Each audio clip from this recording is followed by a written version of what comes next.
أحبتي، إن الحياة على ظهر هذه الحياة موقوتة محدودة، وستأتي النهاية حتما.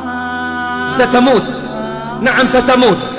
إنها الحقيقة التي نهرب منها دائما، إنها الحقيقة التي يسقط عندها جبروت المتجبرين وعناد الملحدين وطغيان البغاة المتألهين.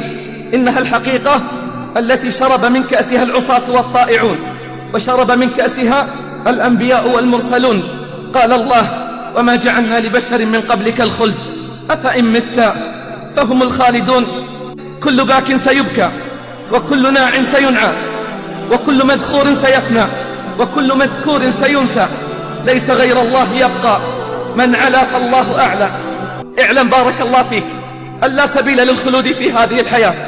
اعلم بارك الله فيك أن لا سبيل للخلود في هذه الحياة، فالكل سيموت. ليت شعري بعد الموت أين تذهب، رحم الله من اعتبر وتأهب. ليت شعري بعد الموت أين تذهب، رحم الله من اعتبر وتأهب.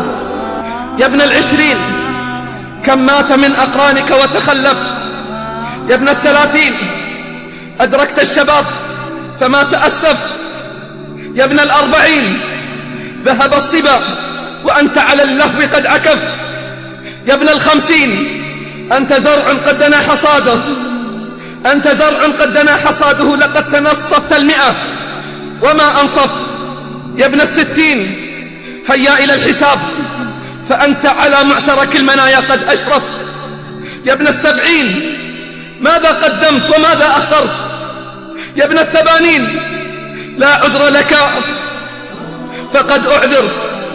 والله وأقسم بالله من حمل نعشا اليوم سيأتي يوم ويحمل هو على الأكتاف، ومن دخل المقبرة زائرا سيدخل يوما ولن يخرج منها، ومن عاد إلى بيته اليوم سيأتي يوم ولن يعود.